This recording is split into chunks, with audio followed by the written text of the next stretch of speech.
Hello, I'm Brooks Rayford, President and CEO of the North Carolina Technology Association, or NC Tech, and I want to welcome you to our annual State of Technology Conference. This year's event will explore the intersection of the customer, employee, and user experiences, otherwise known as the Total Experience, or TX, which is one of Gartner's top tech trends to watch in 2021. Enabled by hybrid cloud, artificial intelligence, data, automation, IoT, edge computing, and more, focus on the total experience gives organizations a competitive advantage, especially in response to circumstances such as the COVID-19 pandemic. This event is made possible thanks to the support of our sponsors. You will see all of them listed at the bottom of each page on the event site, but I wanted to take a minute to recognize our presenting sponsor, IBM. This is the 12th year that IBM has been the lead sponsor of this event. As a charter member of NC Tech more than 28 years ago, IBM has been a great partner of the association since our inception. We'll hear more from them during the program. I would also like to thank Coastal Credit Union, back for their 4th year as our Startup Showcase sponsor, as well as Globant for their support as our Day 2 Closing Disruptors sessions. Again, you can find a display of all of our sponsors at the bottom of each page of the State of Technology event platform, and most of them are also hosting booths at our virtual Tech Expo, so be sure to go out and check them out over the next couple of days. I hope you'll take a few minutes to take a spin around the event platform and familiarize yourself with the areas where you will watch the live sessions, whether they are our keynoters or interactive panel discussions. There are multiple ways to get to the various sections of the agenda. There's a navigation bar across the top of the page that will take you to our speaker lineup, the agendas for days 1 and 2, as well as the Startup Showcase and our virtual Tech Expo. One of the benefits to a virtual offering is that you will have the opportunity to see all of the content. We will keep the event platform up and available to our attendees for 60 days after the conference concludes. This will give you the chance to check out the panel discussions that you can't attend live, as well as watch or rewatch any other segments. I'd like to take a minute to recognize the members of our State of Technology Planning Committee, who you can see on the slide. They did a terrific job of guiding and helping us build this amazing agenda and speaker lineup. I'd now like to turn it over to my friend Tim Humphrey, Vice President, Chief Data Office, and IBM's North Carolina Senior State Executive, to make some opening remarks and introduce our first speaker. Labradoodles, cronuts, skorts. It's a skirt and shorts. The world is going hybrid. So why not your cloud? A hybrid cloud with IBM helps bring all your clouds together. That means you can access all your data, modernize without rebuilding, and help keep things both open and secure. That's why businesses from retail to banking are going hybrid with the technology and expertise of IBM. Thanks, Brooks.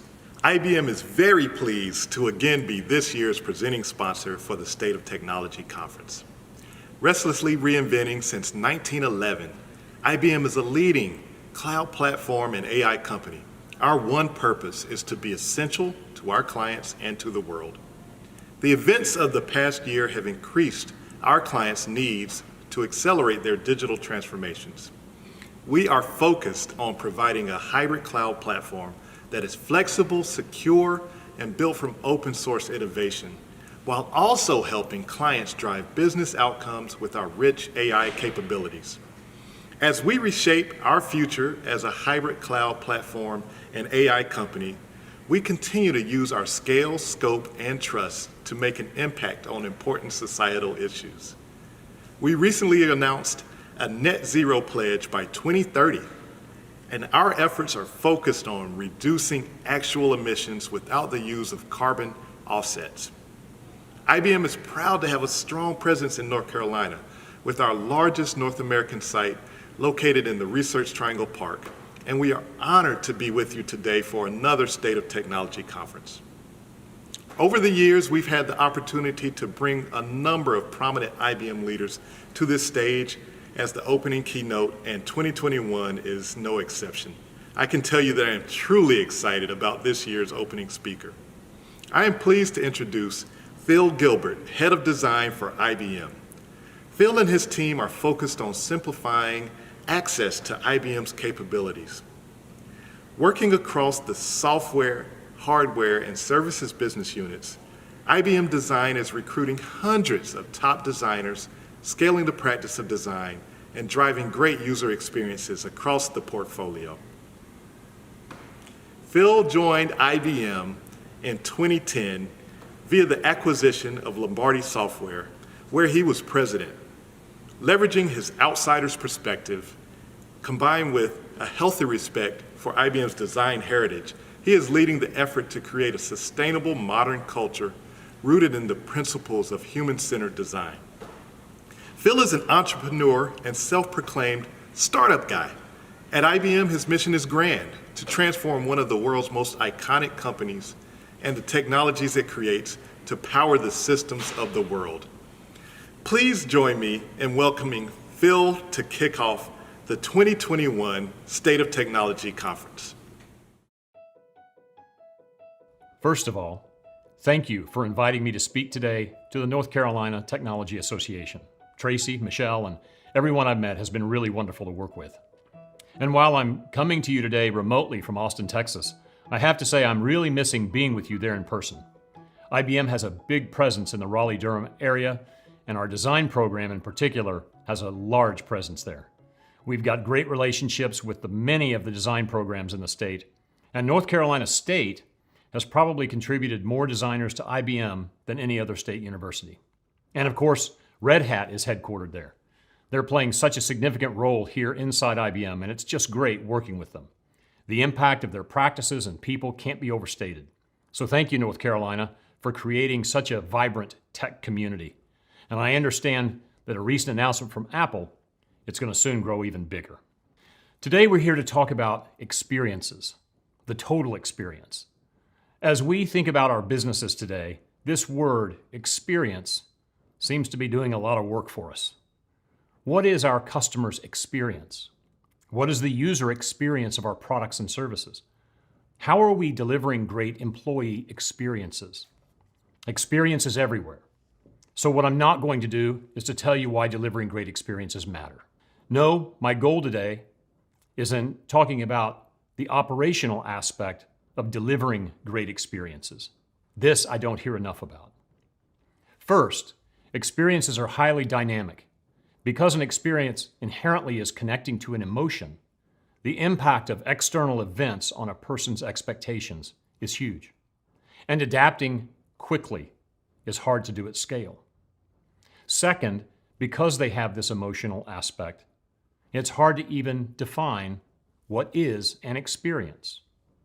If we're successful today, I hope you'll leave this speech with more concrete thoughts about how to build a culture that has the ability to conceive of and deliver on the expectations of your many stakeholders, your customers, the users at those accounts, and to your employees.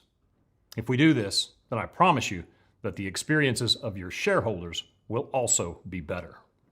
When we first started teaching the business about experience design at IBM, we'd ask people to design a vase.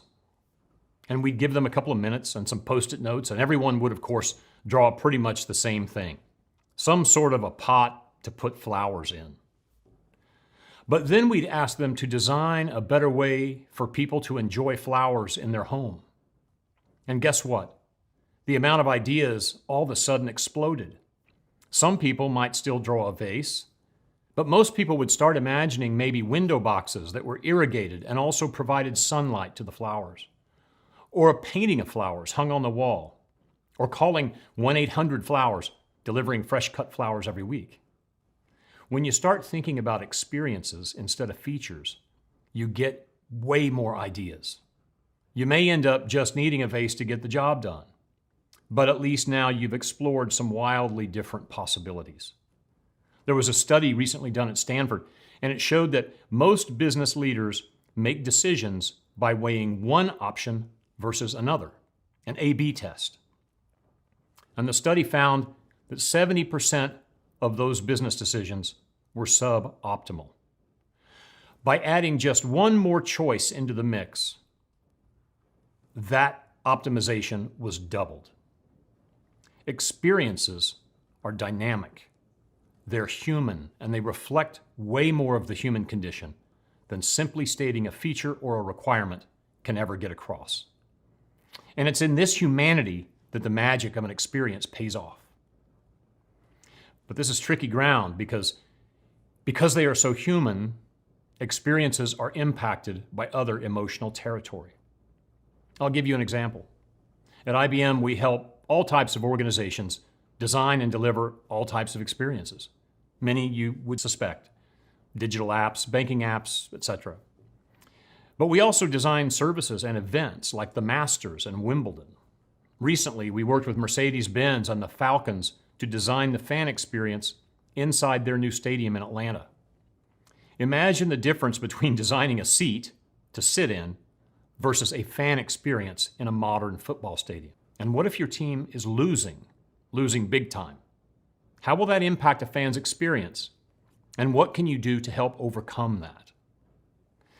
By using an experience lens, we led many people to have altered contexts and perceived needs in very short order. But we also had to reckon with this. Because experiences are rooted in emotional soil, they can change very fast. So an organization thinking about delivering better experiences had also better be able to do that. Experience design and high adaptability go hand in hand. I guess this whole word experience entered our vocabulary in about 2007 with the iPhone. I don't think it became mainstream, though, in terms of how we thought about everything until pretty recently. But a few years ago, I started seeing a lot of disagreement about how to think about experiences. Many people basically said, well, if we add this feature, it will improve the user's experience. The experience was derived from the feature rather than the other way around. And so I started asking people the question, what is an experience? And it was kind of a startling question since I was supposed to be the one building our design capability in order to help us build better experiences. But I'd ask this question and I'd typically get a bit of a blank stare. And then maybe some fluffy type of response like, well, it's when someone enjoys what they're doing. Well, how do you build for that? How do you scale such a fluffball concept? And so we started doing some digging, and we started to understand that people use things in different contexts, even the same thing. For example, if you have a headache and you walk into a Walmart to get some pain reliever, how do you discover the one you want? How do you find it? There are dozens to choose from, and even if you know the brand that you want, where is it on the shelf? How is the shelf organized? So discovery is a context. No way will you ever use something if you don't discover it. This applies to any product or service. It's a universal thing. Once you discover something, then you might need to learn about it if you're not already familiar with it. If you're buying a new car or choosing a new credit card, once you discover it, you try to learn about it. Maybe compare it with competitors or with what you already have. So again, learning is a universal context or experience across all types of things.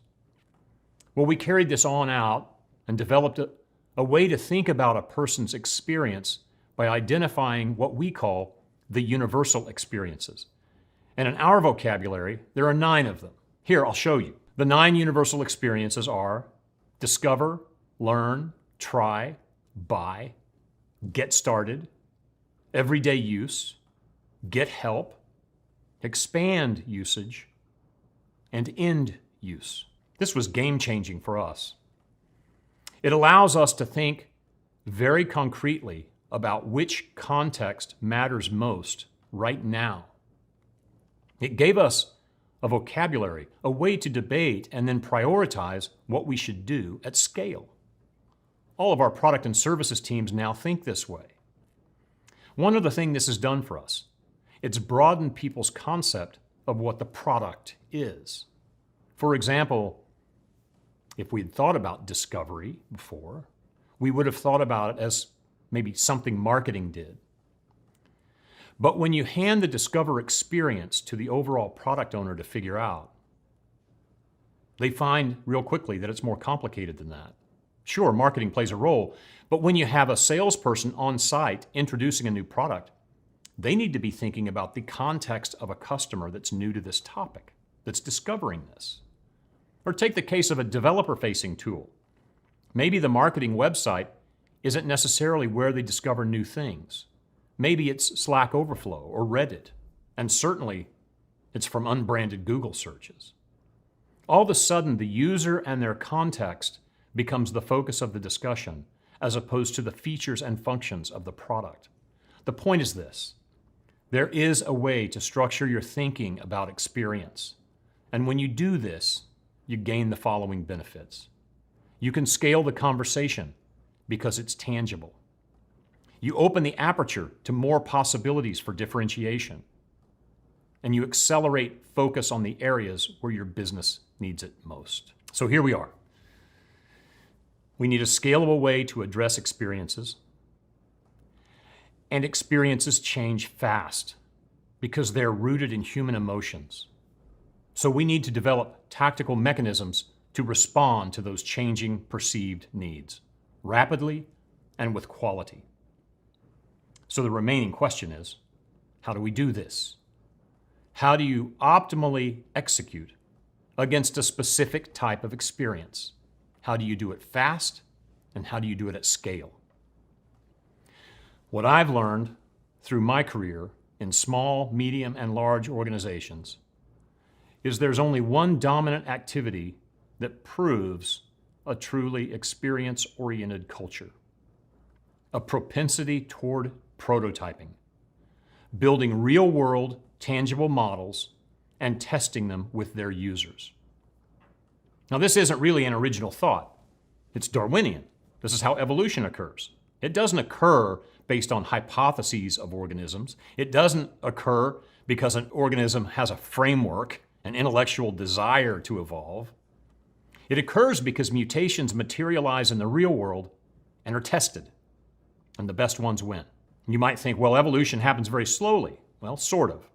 There's a lot of evidence that while it takes a long time for a mutation to occur, any specific successful mutation happens very fast. That is, it takes a long time to build a prototype mutation, but if it's a good one, it then replicates quickly. In a fast-changing world, species or organizations who have an ability to rapidly try prototype mutations have an increased chance to optimally adapt. That is, the best approach to building innovative and adaptive experiences is by prototyping them with tangible designs. Of course, there's many ways that are required to understand a user: basic user research, field observation. In fact, these are the tools for breakthrough insights. But for targeted, fast, optimal evolution in a fast-changing world where money and resources are scarce, the best approach is to prototype and test. Now, all this sounds like a lot to take on. How much does it cost? Well, if you do it well, it will likely cost you nothing. Look, you're already spending a lot of money on product development. In most cases, this isn't about spending a higher percentage of revenues on building things. It means reallocating your spend to staff better-equipped teams. It does mean upending some of the power structures in your organization. The fact of the matter is that ill-formed teams, teams with too many of one skill and not enough of another, are less efficient than properly formed teams. This might sound obvious, but it's incredible how many teams with, say, 10 developers think that to add great experience design, you have to make the team bigger. They just assume that 10 developers is the right number, and so any design would be extra. But that's exactly the wrong way to think. In this example, a team with 2 designers and 8 developers will almost certainly deliver better experiences than a team of 10 developers on their own. Prototyping and design costs virtually nothing. This is about people and practices, not about additional spend. Redirecting spend? Yes. More spend? No. People also think Time is an issue. This one cuts both ways. Some will say, we need it done now, everywhere. And of course, that's impossible. You can't scale up overnight because, as I said, this is about the hard work of rebuilding teams, reskilling, replacing some people, and establishing practices that work for you. Today at IBM, we have over 250,000 people practicing design thinking in their daily work. We have more than 2,700 formally trained designers, and we have over 20,000 professionals working with clients on delivering great user experiences every day. Those numbers were 0, 0, and 0 just 8 years ago. We've minted almost 250,000 certified design thinkers who are using it in their daily work. But we started small, gained successes along the way, and learned how to scale it out. So it does take time if you think of things solely in financial quarters. But if you think of this in the context of developing a capability to compete in the 21st century, it can happen, even in a very old company like IBM, very quickly. By any measure, if we had known that by the beginning of 2021, we'd have been where we are, we would have happily signed up. When I first came upon design thinking, this notion that everything is a prototype leapt to my brain. And it was such a relief. I felt that it spoke to life itself, to be honest. Every day could be a prototype, something that I could test against my best self. And I could improve tomorrow. Some people go to church for that. This kind of attitude can become a cultural trait. And it moves fast because it has no guilt. It's okay to learn fast. It's an optimistic view of you, your customer, your user, and your employees' futures. In today's world, experience is everything. And to deliver on that, we need to think of everything as a prototype. Experience itself as a prototype, leading to an optimistic, better future. Thanks again for your time today. I hope I've been able to add some value to you and how you're thinking about delivering on great experiences. And I'm looking forward to answering any questions that we have time for. Thanks again.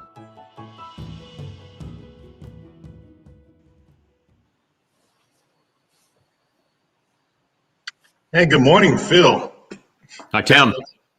That was a really great session. I have a page full of notes here. And I've heard you speak about design and experience before, but every time I find something new and something engaging. So that was really, really great. I think you kicked us off very well. Thank you. I don't know where to go first, so I'm just going to dig in with a couple of points that really resonated with me, and I feel like they probably resonate with the audience too. You talked about thinking about experiences and not features.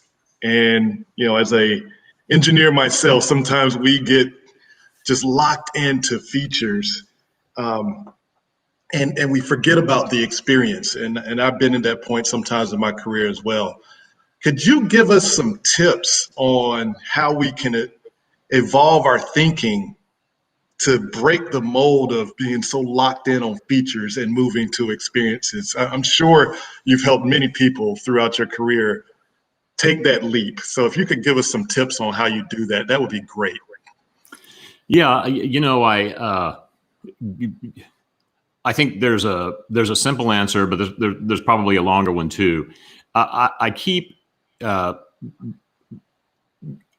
asking people why, and it gets tiresome. But once you learn how to ask yourself, why do they need this? Why did they ask for this? Why that? You know, we get in sales cycles. We get, you know, in terms of, you know, talking with users or even internally thinking about, you know, possible things that could be done. It's important to keep asking that question, why? I'll give you a concrete example of that.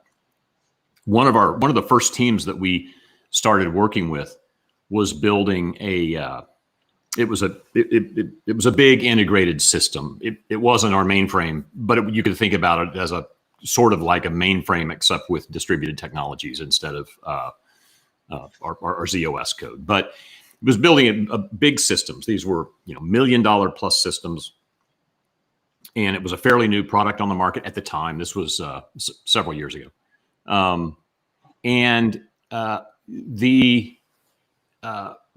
the team came into the design program to start learning these new ways of thinking and ways of working. When we did that, we always had the teams bring their own problems. We don't teach using like a case study method. We actually work with the teams using their own problems. And they said, we're working on data recovery. Mind you, this is a big system. We're IBM. That sounds reasonable. Disaster recovery. And I said, well, why? Now, at the time, these people didn't know who I was. I was relatively new to IBM. I'd only been there 2 or 3 years and didn't know that many people. It's a large organization. And of course, they looked at me like I had 3 eyes, right? Yep. What do you mean, why? What do you mean, why? It's disaster recovery, and we're a big tech company. I go, yeah, but why are you doing that? And they go, well, because if a tornado hits a data center in St. Louis, somebody might have to spin up another data center quickly in Jersey City. Why? Why are you building this? Well, I just told you why. I go, no, but you told me what, but you haven't told me why. And again, they thought I was nuts. Well, they went away that afternoon from the design camp, which is what we called it.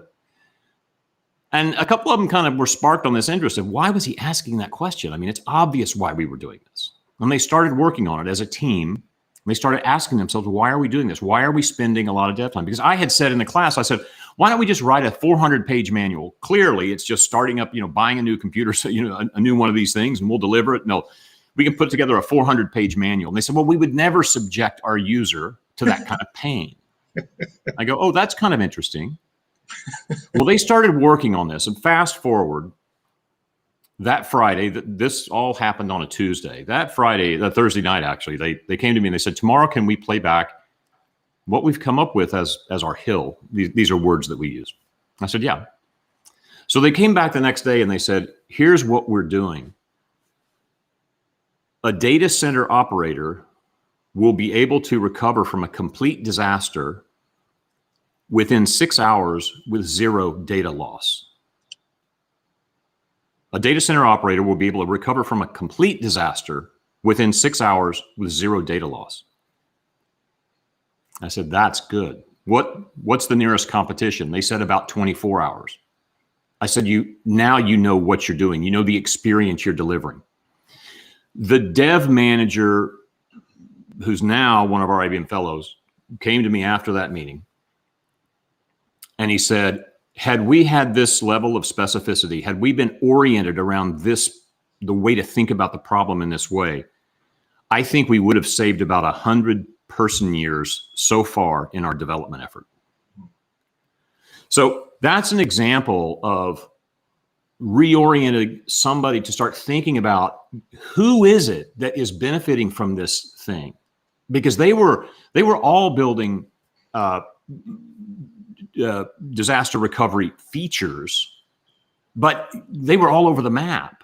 They didn't actually know who was going to be using them, so they didn't know what workflow to integrate those features into. So that's an example of kind of how I prod teams and how to kind of think about teams. It's also a great example of the benefit of orienting around a user or class of users in solving these problems. It very much focuses the effort and aligns the team much better. Yeah, that's a great story. It reminds me of, I had a leader one time, a long time ago, and every time I would go in to present, he would always say, so what? That's another way to do it. Yep. Yeah. So it's a little harsher than you asking why, but yeah, would give an answer and he'd say, so what, until he felt that I got to the core of what we were trying to transform. And he would just keep saying, so what? Exactly. And I learned really quickly to think, to broaden my horizons. That's a great story. I think it's also important that you mentioned the feedback you got was we could have saved a lot of time in development hours. And really that extends your concept of reallocating spend to actually saving money. Absolutely. Absolutely. Yeah. The cost of an ill-formed team, the cost of an ill-formed problem is massive. Yeah, that's I think that's something we can all take away with us, and as we go on about our jobs and trying to delight our stakeholders, I think we can carry that concept with us. I have a question here from the audience. The question here is, are there any resources you can recommend for someone, a person or an organization or a business that is really new to thinking about the total experience journey? Any sites or blogs or books or anything else that you would recommend? There are a couple. I think the standard reference is the book that Tim Brown, who is the CEO of IDEO, wrote in 2007 or 2008.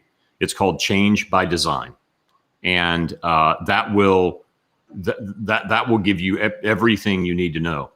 David Kelly, who is his partner at IDEO and also the founder of the D School at Stanford, he and his brother have written a few books, but his most recent, which is called Creative Confidence, is a really good book. And I'll give you two more. So Change by Design, that's the starting point. Then Creative Confidence by David Kelly is great. Bill Burnett, who's the head of the D School at Stanford, wrote one called Designing Your Life. And it's basically takes the design thinking concepts and it says, how do I apply it to my life and to the problems that I face as a human being? That's really interesting because it starts to give you a framework of how extensible the framework is, and whether you apply it to your life, you start to see that it applies to all sorts of problems.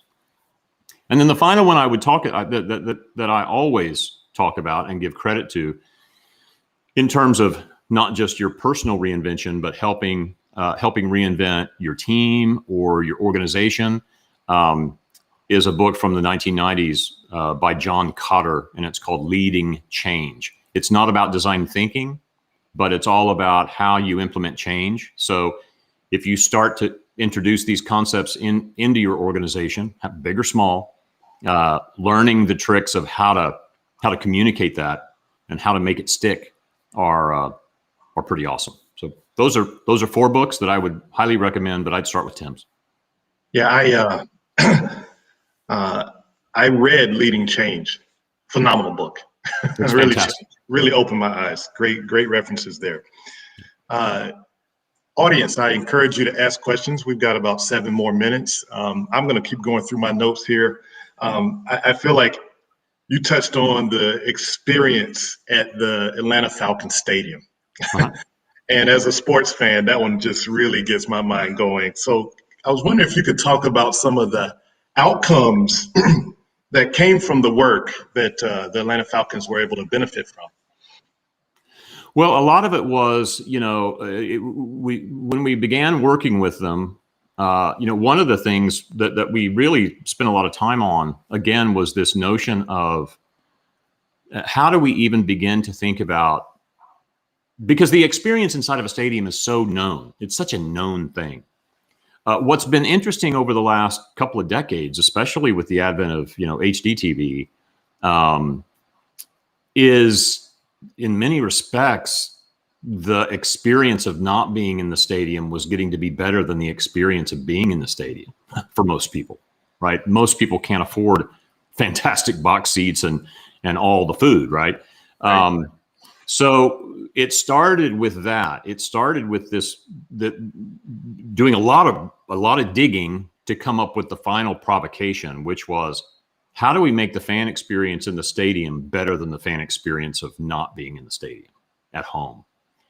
And you quickly move to getting way beyond video, and certainly massive video and being closer to the action, even if you're in kind of a nosebleed seat, is a part of it.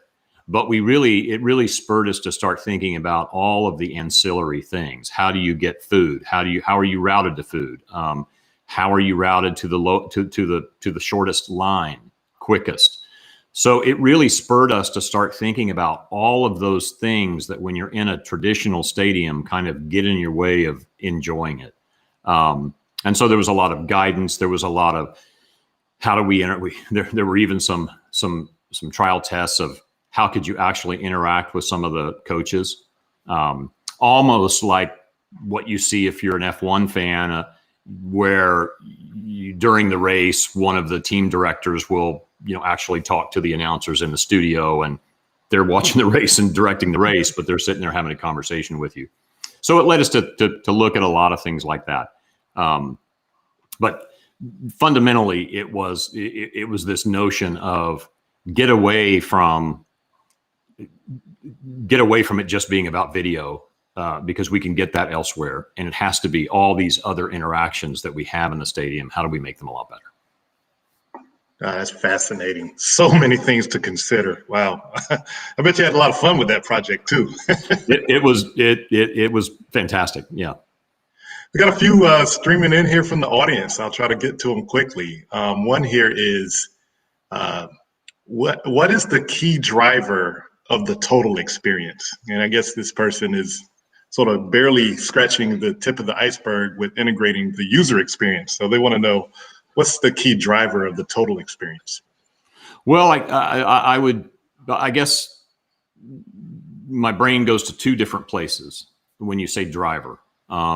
If you're talking about what is the catalyst for delivering it, I think ultimately it starts with the employee experience. I'm a big believer that if your employees' experiences are good, then their ability to deliver great customer and user experiences is greatly enhanced. So if it's a behavioral question, then I would say focusing on the employee experience is pretty key.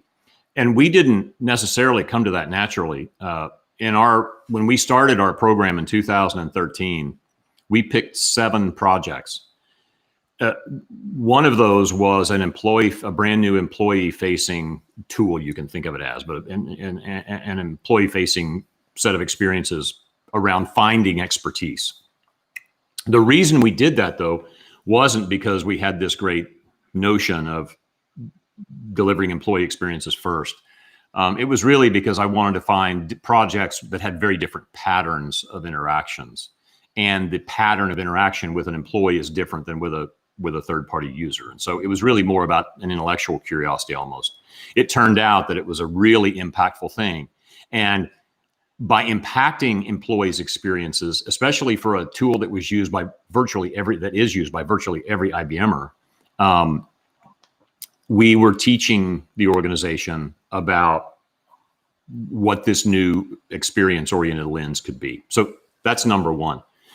If it's more about how do I start thinking about the total experience, from our standpoint, what I talked about, the universal experiences are how we think about that and stitching those together. And then, as you think about the use cases around each of those universal experiences, you start to build, at Apple, they would call them golden threads. You start to build golden threads, which you could almost refer to as the total experience for a particular task or job. They start emerging. So I think, again, big question. We could probably talk about it for hours, but those are the two vectors that I would think about it is behavioral. How do we deliver on the total experience? And how do we change our organization to do that more effectively? And then secondarily, then using that framework of the universal experiences, starting to really dig deep into the use cases around them and delivering. And I gave the example, but I'll just kind of expand on it. The Discover experience is always the one that typically blows people's minds. First of all, it's absolutely needed. Any company that's selling anything or any nonprofit that's trying to get people to use their thing, discovery is hard. And it's almost always happens external to the context of what you're building, because it almost always starts with a Google search or the participation in some online community that you don't control. And right there, you really start to go, oh, wait a minute. I don't even control the whole experience, but how can I impact the total experience? So that Discover one is a real eye opener, and it's also easy to grasp because everybody gets it. Everybody knows that when you start to hunt for a new car, even if you're going to buy a Ford Bronco, you don't typically go to the Ford.com and click to find Bronco. You typically type Ford Bronco into your browser interface, Google pulls it up, and then you click on the website. So that's another way to kind of think about it. Oh, great insights, great insights. Look, I know we're out of time. A couple of questions we didn't get to. I'm sure we can get them to you offline and get answers. And That'd be great. One person asked about, can you share the experience flow cycle that was shared during the presentation? And yes, I believe we can share that, and we'll make those materials available. So Phil, thank you so much for an engaging talk, one that piqued our intellectual curiosity and hopefully makes us all here in North Carolina take a leap and act. So thank you so much for your time. It was really great. You bet. And by the way, just a gratuitous plug, since somebody asked, because I think the universal experiences are on the site. If you go to ibm.com/design, you should get access to a lot of the things that I talked about. And if the universal experiences aren't up there, they will be very shortly. But that's a good place to go. And you don't have to buy anything, and you don't have to register your name even. So perfect. Thank you so much. You bet. Thank you all. It's been a pleasure. Take care. Thank you, Phil, for kicking off our State of Technology Conference.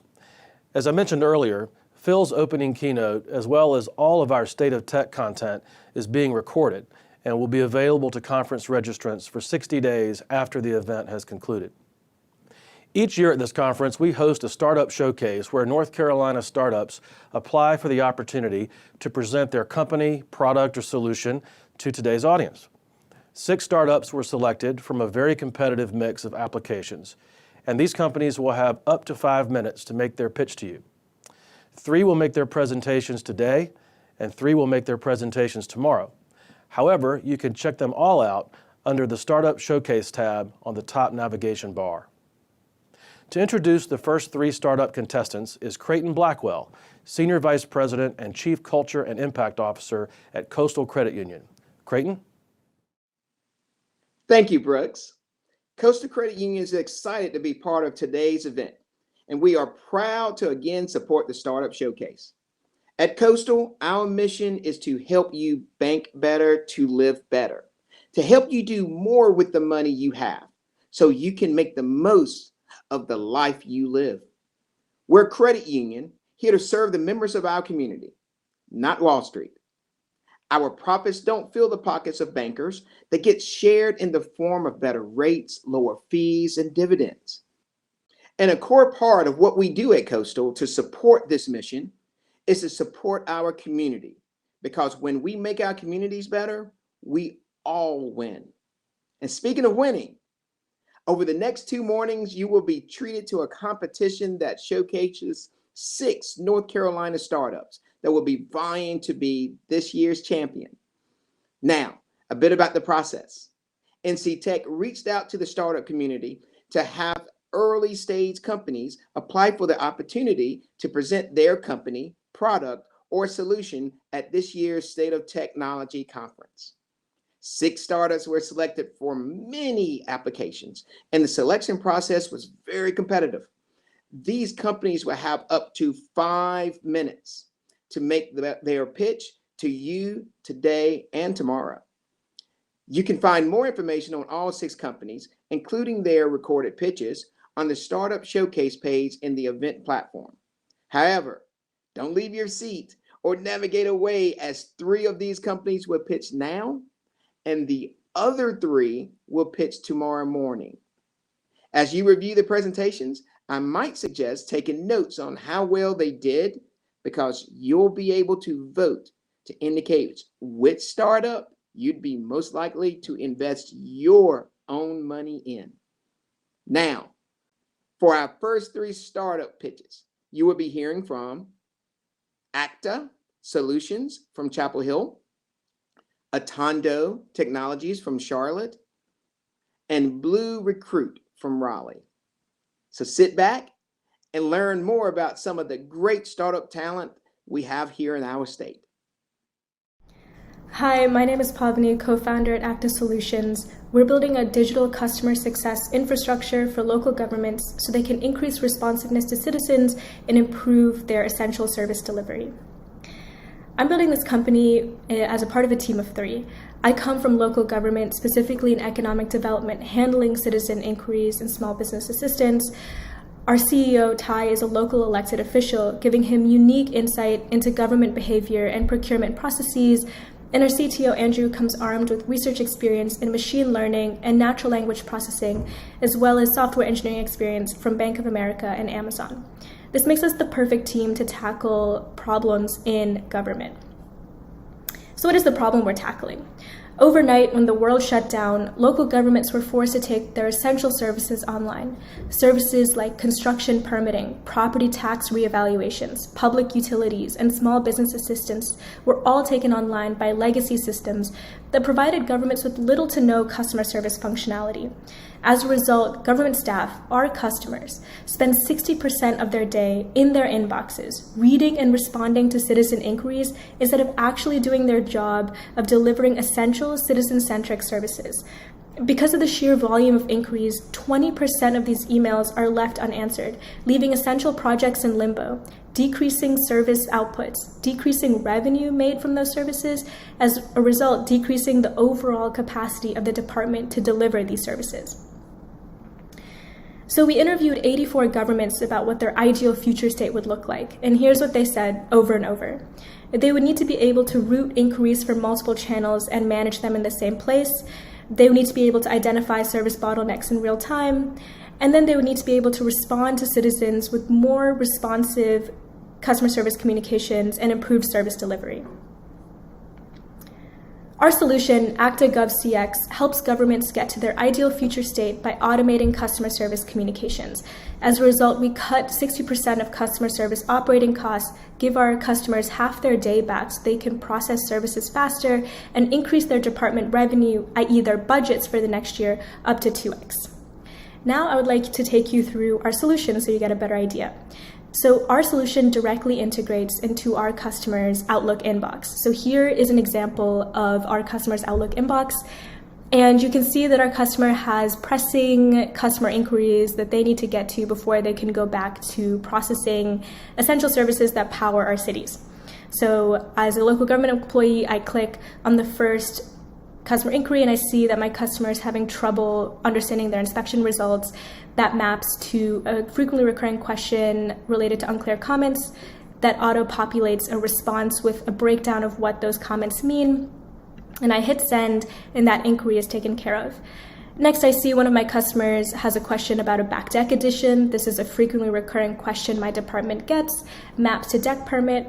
I click on that. It auto-populates the email response with a list of questions that I need answered to help my customer better.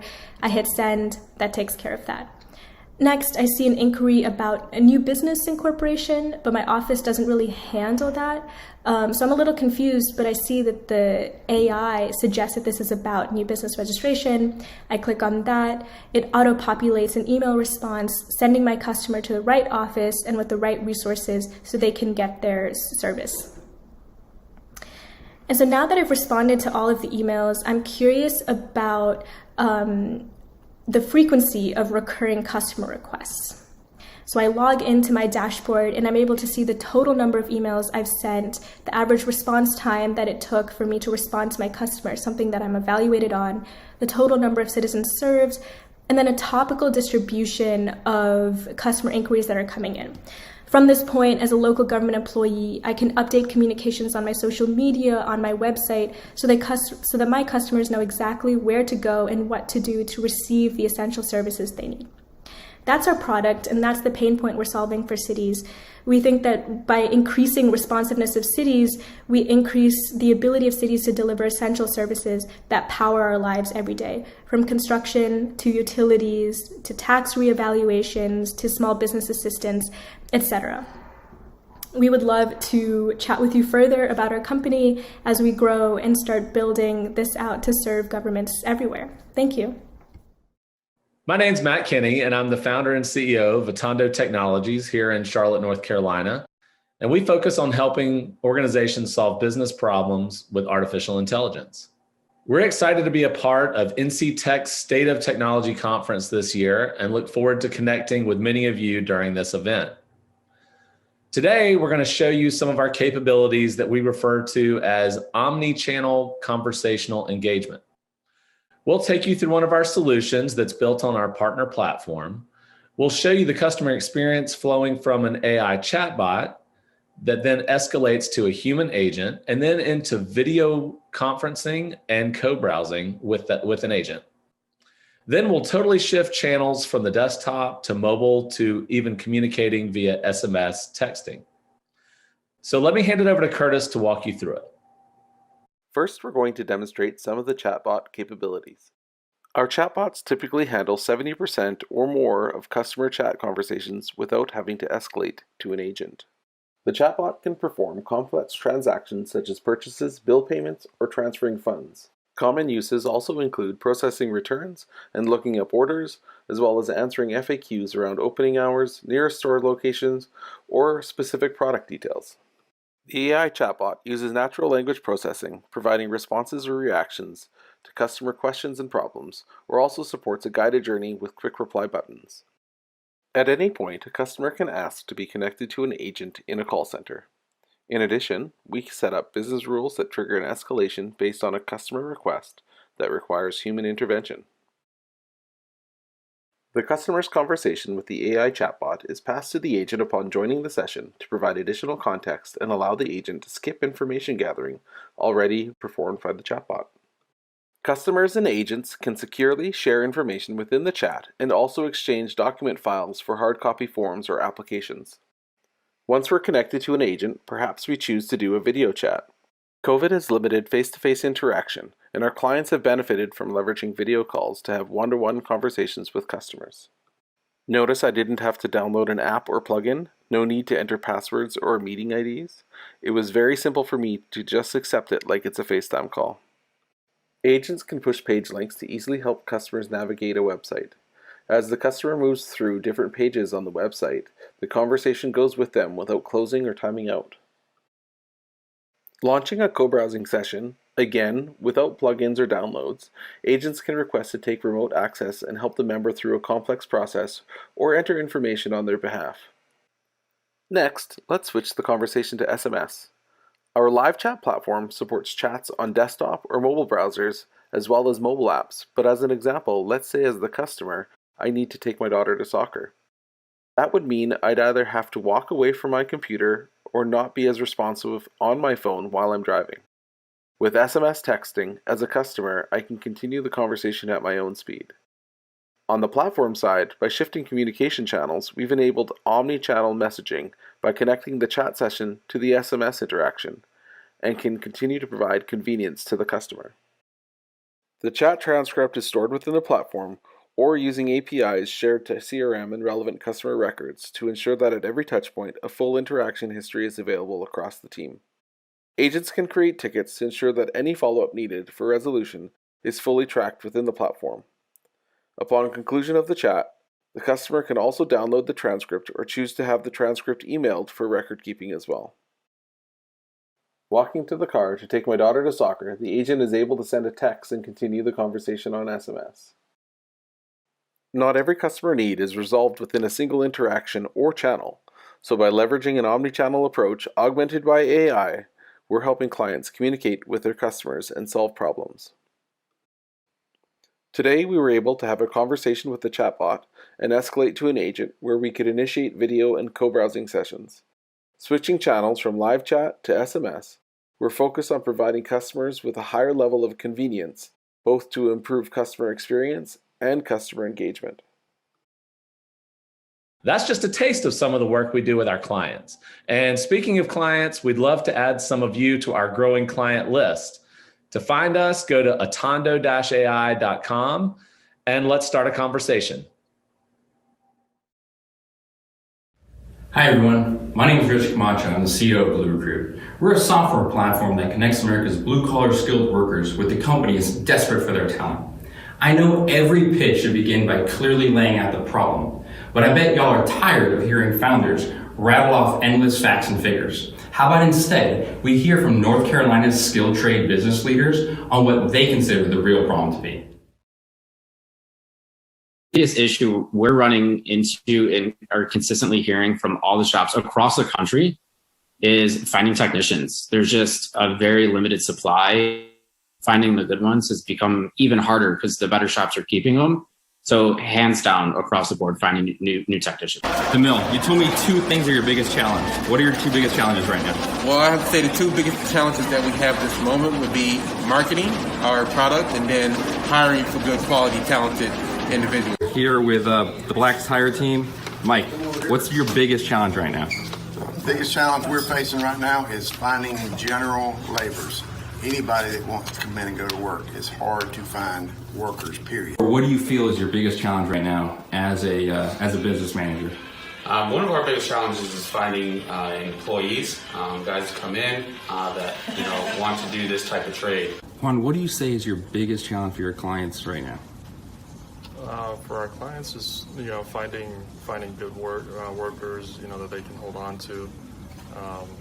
Is skilled. So how does Blue Recruit address the needs of skilled trade hiring? In only 5 minutes, our job seekers log in and create a profile that highlights their industry, experiences, certifications, and licenses. We've completely eliminated the need for a resume. For employers, they utilize our Easy to Navigate dashboard to find the exact talent they seek. Employers need only select their industry. Let us use construction as an example. Within each industry, we have a wide range of specialties. Let's go ahead and select carpenter. Rather than having to write a time-consuming job post, our customers select their job requirements from predefined fields within each specialty. They only need to select the experiences, certifications, and licenses their roles require. Let's click on the desired specialties of cabinets, drywall installation and roughing, and a license of a general contractor's license. Then we select any education requirements, shift preference, the location of the job, and the maximum pay. The last step is to know any hard requirements, like how much weight someone has to be able to lift, how long someone has to stand for, or even if they have a valid driver's license. Done. Our powerful algorithm then searches the Blue Recruit database for the best matches, and in seconds, provides our customers with the talent they seek. At this point, all an employer must do to interview a job seeker is select the connection button and send them a personalized message which they receive via the app, email, and text message. Searches can then be saved and set up email alerts to save even more time. We also have an enterprise mode to allow for easy collaboration amongst teams and or multi-location companies. You may have noticed that 0 job seeker personal information is displayed. This allows employers to choose a potential hire based purely on their skills and makes Blue Recruit the nation's most equal employment opportunity-friendly recruiting software. Our job seekers receive a rating of 1 to 4 credits, depending on the certifications they hold. Our enterprise level clients with continuous hiring needs, like Kane Realty right here in Raleigh, sign up for a monthly recurring credit system for which they pay between $20 to $80 per credit. This model, although different from traditional SaaS platforms, was developed based on industry needs and customer feedback. Our customers could not be happier with an average reduction in their hiring cost of 74%, while connecting them with greater than 3 times more qualified job seekers than the industry standard. We also offer a fully automated pay-as-you-go option for small businesses. As of mid-August, we had over 10,000 job seekers on the platform with significant concentration along the I-95 corridor and major Southeast metropolitan areas. We're currently executing an 18-month-long nationwide expansion effort, and North Carolina is actually our largest market, making up over 14% of our job seekers, which were acquired at an average CAC of just over $3. Thank you for taking the time to learn more about Blue Recruit and your awesome part in expanding entrepreneurship in our great state. Enjoy the rest of the conference, and we look forward to speaking to you at our digital booth. Thank you to all of our first group of startups. As you can see, we have some great up-and-coming young companies, and we look forward to watching them grow and succeed. Voting is open, but we would encourage you to check out all of the pitches before casting your vote.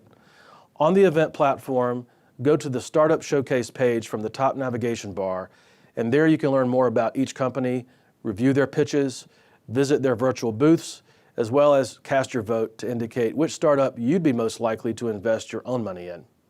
So be sure to check them all out. The company that gets the most votes will be declared the winner of the 2021 Startup Showcase and receive a prize package thanks to Coastal Credit Union. We will be announcing the winner before we conclude the conference tomorrow. Before we take a quick break, we're pleased to offer the first of 3 Tech Talks. I would now like to introduce Chris Downey, CEO of Flexential and NC Tech board member, to introduce our first Tech Talk speaker. Thanks so much, Brooks. I'm Chris Downey, the CEO of Flexential. Flexential is proud to sponsor this year's State of Technology Conference. Our company is proud to call Charlotte home, and even prouder to empower the IT journey of many of our customers in this area and throughout the country. Flexential fulfills the most complex IT infrastructure requirements by offering flexible and tailored hybrid IT solutions built on a robust platform of 20 national data center markets and a portfolio of cloud, connectivity, data protection, managed and professional services, all interconnected by the Flex Anywhere 100 gigabit private network backbone. The total portfolio, we believe, is unmatched in the data center industry. I would now like to present the first of today's 2 Tech Talks, short TEDx presentations on the TX banking experience.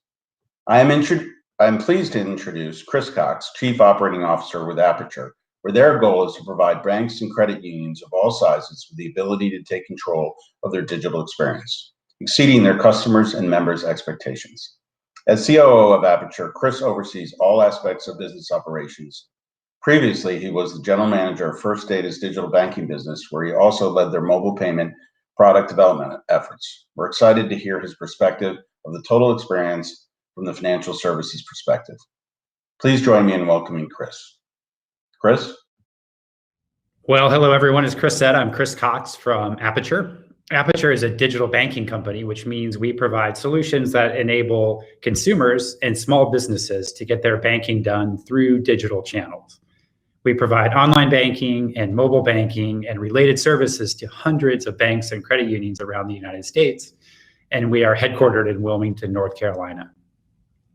Community banks face intense competitive pressure from large multinational banks and from new tech-focused startups, sometimes called fintechs. And their customers have ever-evolving expectations around how they want to interact with the bank through digital channels, learning from the digital offerings of other companies and other industries. Our mission at Aperture is to ensure that banks and credit unions have the tools they need to thrive in a rapidly changing market. So as we focus on giving our clients what they need to compete in this changing market, there are a few themes that consistently come up. And there are some buzzwords that are used in the industry to describe these themes. So if you read anything about the banking industry, you'll hear these buzzwords. So I thought it might be valuable to take a few minutes and explain what some of these buzzwords mean. So the first topic I want to cover is digital transformation.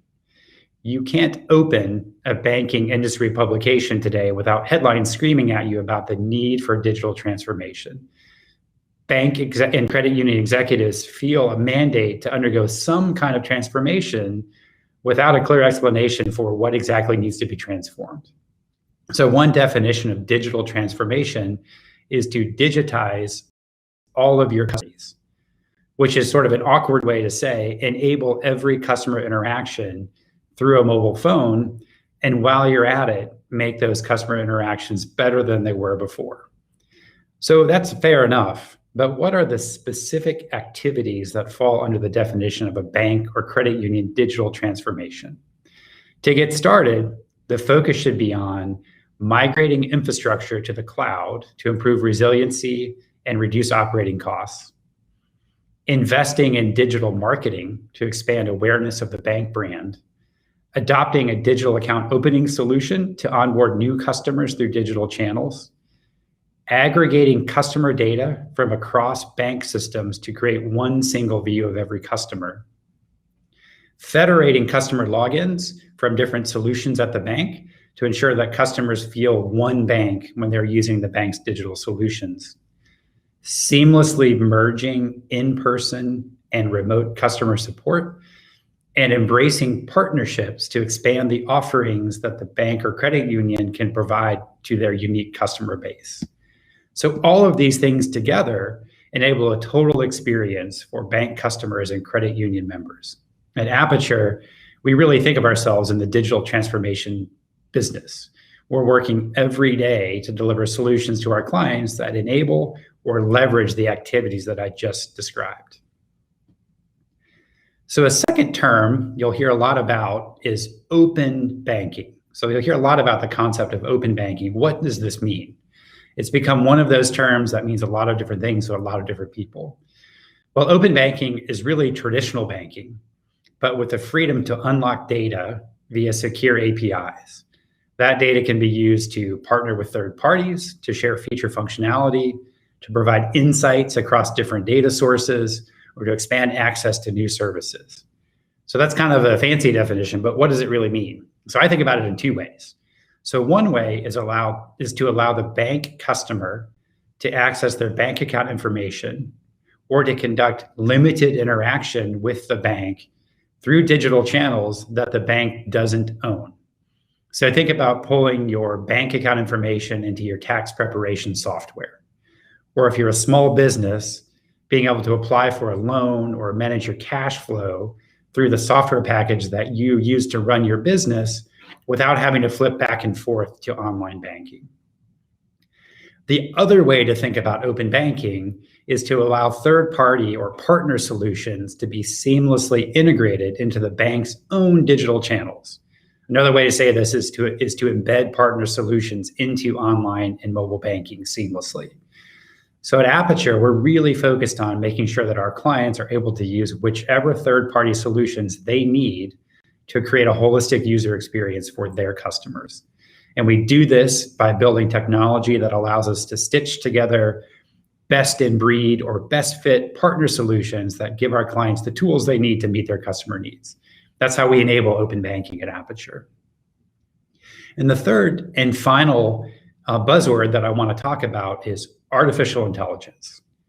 So in the banking space, you'll hear a lot about artificial intelligence and the related topic of machine learning. So these are, again, broad terms that probably get used inaccurately or inappropriately in business context. The formal definition of artificial intelligence is development of computer systems able to perform tasks that normally require human intelligence. And it's usually focused on decision making. But in banking, AI or artificial intelligence has really become shorthand for feed a bunch of data into a computer and let it spit out new insights, which is, maybe close enough, right? So financial institutions have a ton of data. So if you think about the information that banks and credit unions have about their customers, including transaction data, mortgage applications, et cetera, banks and credit unions probably know more about their customers or members' financial lives than the customers themselves know. And that's really powerful, right? And they can use this data or this information about their customers in a regulatory compliant way to provide better service to their customers or members. Better fraud prevention and remediation, better customer service, more timely and relevant product introductions, better tailoring of products to customers.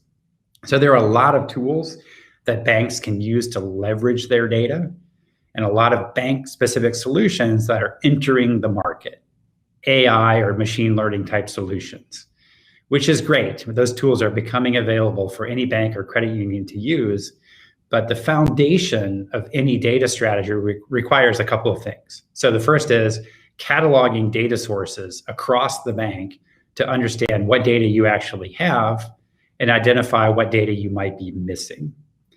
The second step, and this is really important, is to make sure that you have access to that data, especially if the data sits on a vendor platform or a partner platform. You need to be able to get access to all of your data, no matter who's providing that data or who's storing that data. The third step is to strategize on how you can use the data to improve the financial lives of your customers, right? So you can start really small to define some very specific objectives for how you would use your data, And the fourth step is to start to execute on those small strategies, to start to build data usage and then eventually adopting artificial intelligence and machine learning into what you're doing with your data. So at Aperture, we work with a variety of partners that help our clients better use their own data to improve business outcomes. So that's it. I just wanted to hit on a few themes that we use to help banks create a total experience for their customers. So we talked about digital transformation, we talked about open banking, and we talked about artificial intelligence. Thank you for your time today. Thanks, Chris. We will now take a short break and get started again with our first set of interactive panel discussions. We would encourage you to go check out our virtual Tech Expo booths during this time to learn more about each of these companies. NC Tech will be holding a drawing of attendees who visit each booth, and the winner will get a $250 Amazon gift card. But you have to let each exhibitor know you're there by completing a contact form to be entered to win. So stretch a bit, take a short walk, grab something to eat or drink, and check out some of our virtual Tech Expo. We'll get started again at 10:45, so we'll see you in a few minutes. Since 1984, SoftPro has been providing award-winning real estate closing and title insurance software solutions to thousands of companies nationwide. Join the rest of our customers today and enjoy powerful process automation, endless integrations with vendors and underwriters, hosted and desktop installations, and more features. Ready to get started? Call us today at 800-848-0143 or schedule a demo on our website. Labradoodles, cronuts, skorts. It's a skirt and shorts. The world is going hybrid. So why not your cloud? A hybrid cloud with IBM helps bring all your clouds together. That means you can access all your data, modernize without rebuilding, and help keep things both open and secure. That's why businesses from retail to banking are going hybrid with the technology and expertise of IBM.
Welcome back to the mainstream, and I hope you enjoyed your interactive panel discussion as much as I did mine.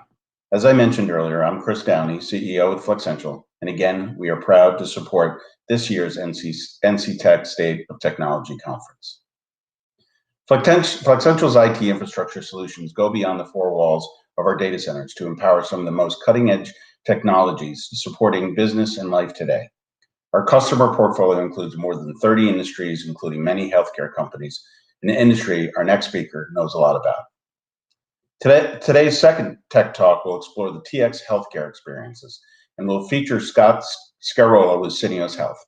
Scott joined Syneos Health in early 2021 as the Vice President of the group's Decentralized Solutions Business Unit and is responsible for the operationalization of the company's decentralized services and technical abilities. He has 21 years of experience in clinical research in both business and technical leadership at multiple contract research organizations like PPD and PRA. He earned his BS in biology from UNC Wilmington, where he's also currently based. Please join me in welcoming Scott. Scott? Nice. Well, Chris, thank you so much for that great introduction. Hello, everybody. Welcome. Good morning. Hope you are enjoying the conference so far. So glad to be, just honored to be with you today. So my name is Scott Scarola. I'm Vice President of our Decentralized Trial Operation Team at Syneos Health. And you might be asking, well, who is Syneos Health? Some of you, particularly in North Carolina, may remember INC Research. 3 years ago, we merged with Inventive Health to form what is now Syneos Health. And so in a nutshell, we're a fully integrated biopharmaceutical solutions company that combines both the clinical development aspect along with commercial under the same roof so that we can deliver innovative therapies to market for our clients. So we are very much in the drug therapy development market. So today we're going to be talking about decentralized trials. Definitely a buzzword in just the healthcare industry right now. So for those of you that are not familiar with what is a decentralized trial, ultimately, the only difference between a decentralized trial and a normal trial is where you're actually doing trial activities. So decentralized trials are where we take subject visit activity we're taking it out of the confines of a brick and mortar trial site, whether that be a lab and a clinic, a research site, and we're bringing that to the patient. So this patient-centric approach is really aimed at expanding patient access, so who we can get to, the diversity of those patients, and really accelerating enrollment and improving just the retention of the trial subjects. All of this is aimed at delivering therapies to market quickly, okay?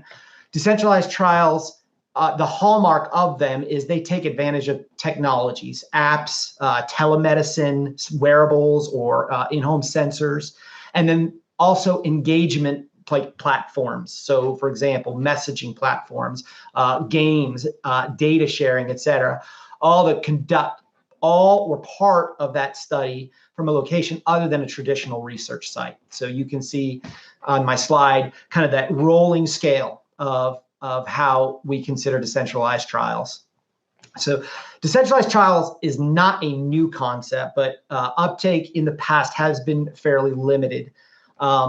Really, this is a result of regulatory hurdles. I think as a research community, because we're so heavily regulated, there's often reluctance, whether from sponsor companies or for developers to try something new.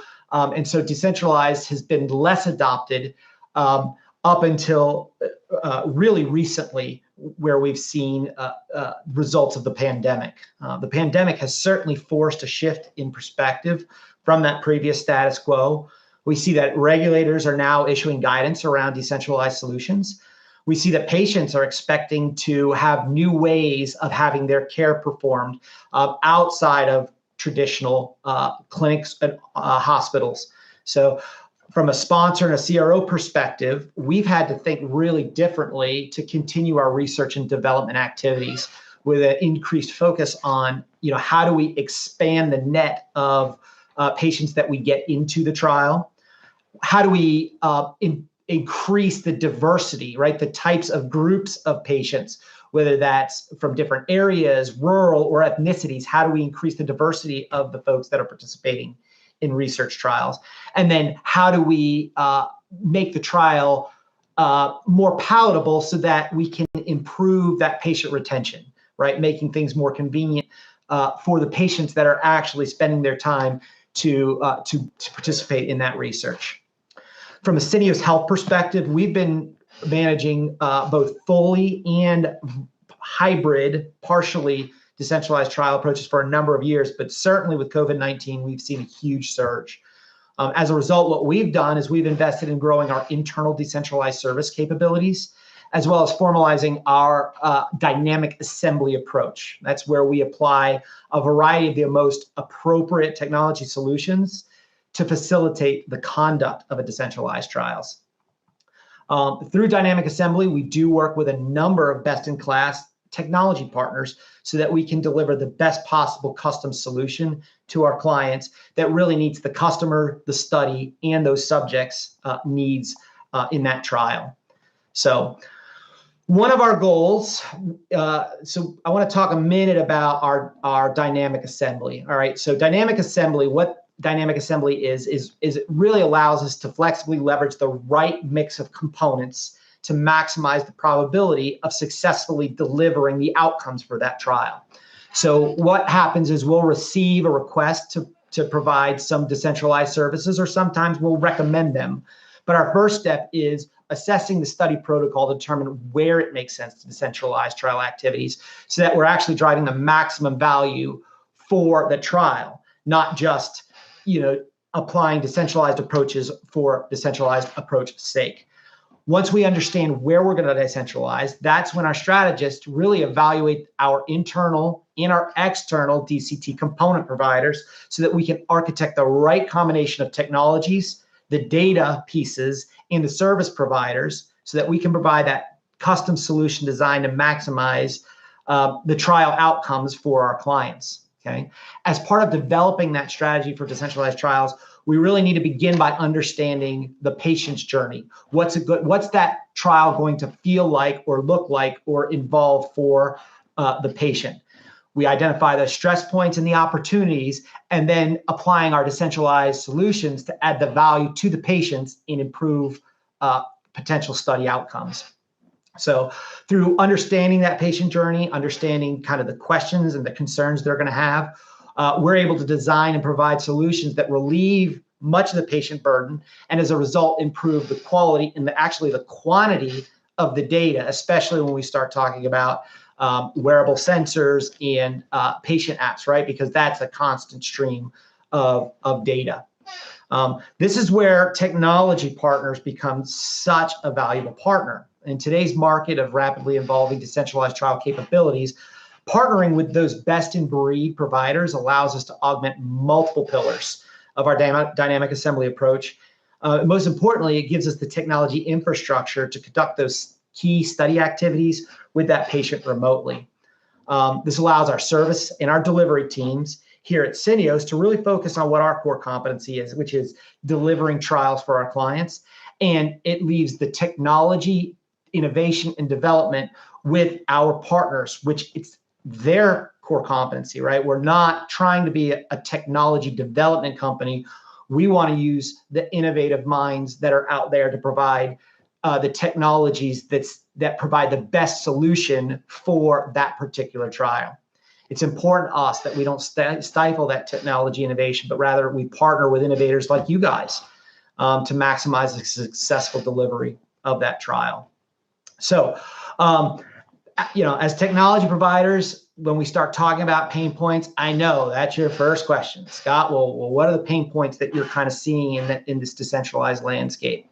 So I will say one of the unintended positive side effects of the global pandemic is really to bring awareness around clinical research into everyday conversations. I mean, a day doesn't go by where outside of work, my friends and my family are talking about, well, who's doing which trial have you tried, what are the results, et cetera. So it's no longer seen as kind of that black box research process that only takes place in some, in a lab or in an academic center. It's really part of everyday life.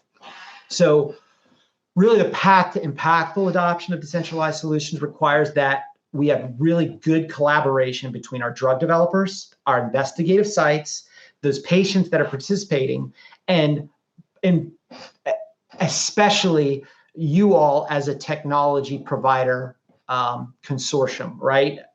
As research facilitators, I feel like Syneos Health has a really unique perspective on the intersection of that collaboration.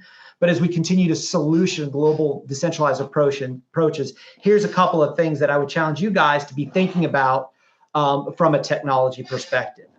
So first, thinking about the data flow and the interoperability. In most cases, decentralized trials will incorporate multiple technology aspects, not just a single platform.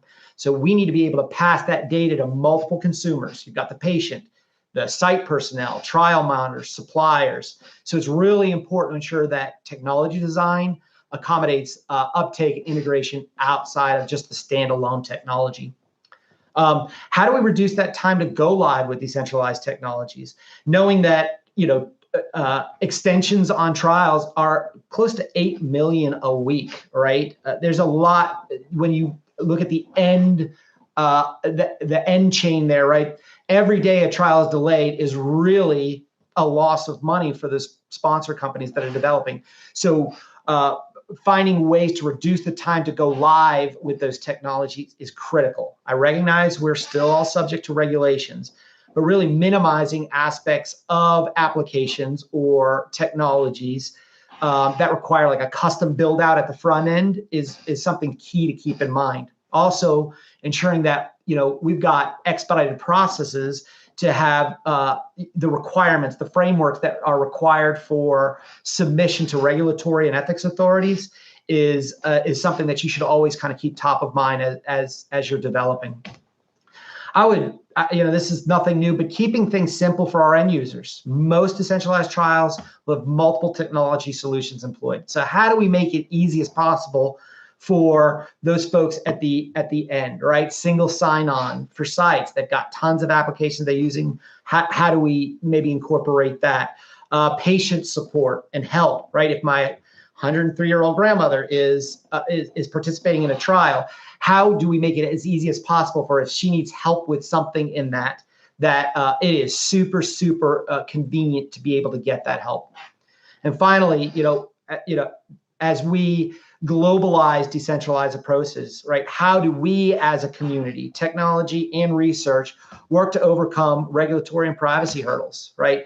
Not everybody moves at the speed of sound in the research world. So particularly in some of our European and Asia Pacific companies, right, there is a slower adoption of some of these approaches.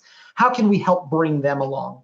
So at the end of the day, through decentralized trials, we really have an unprecedented opportunity to expand access, the diversity, and the retention of our trial participants by lessening the burden of that participation.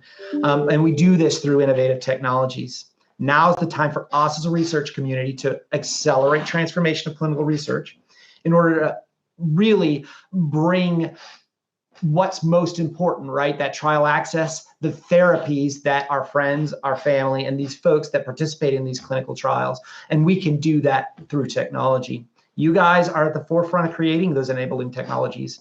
And as a direct benefactor of your innovative creativity, I'm really looking forward to seeing what you all do to help the research community overcome some of these hurdles. I thank you so much for your time today. I really hope you enjoy the rest of the conference.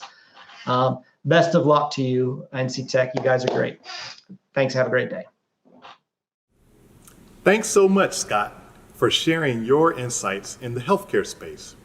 It is great to see all of the transformation that is taking place in every industry sector, both in our state and around the world.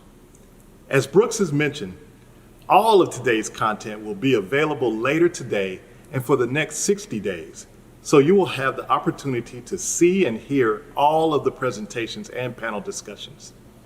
IBM greatly values our relationship with NC Tech and is proud to be this year's presenting sponsor for the State of Technology Conference. Thank you for joining us for day one. Tomorrow we will get started at 9 a.m. and look forward to seeing you then. We will kick off with our opening keynote conversation featuring John Minshaw and Jamie Wood with the North Carolina Department of Information Technology. We will hear from 3 more startups and feature 3 interactive panel discussions and close out with a keynote on North Carolina disruptors. So you don't want to miss any of it. I will now turn it over to Brooks to close us out for today. Brooks, over to you. Thanks, Tim. And again, thank you to IBM and all of our sponsors for making this event possible. This brings us to the end of day 1 of the 2021 State of Technology Conference. I would encourage you to take a few minutes, if you haven't already, to go out and explore the Virtual Tech Expo and the Startup Showcase. There are some amazing organizations that are virtually exhibiting that are eager to share with you the great work that they're doing in our state and beyond. As I mentioned earlier, NC Tech will be holding a drawing of attendees who visit each booth, and the winner will get a $250 gift card. But you have to let each exhibitor know you're there to be entered to win. So please go check them out. As Tim mentioned, we will get started at 9 a.m. tomorrow and look forward to seeing you then. Enjoy the rest of your day, and we'll see you tomorrow morning.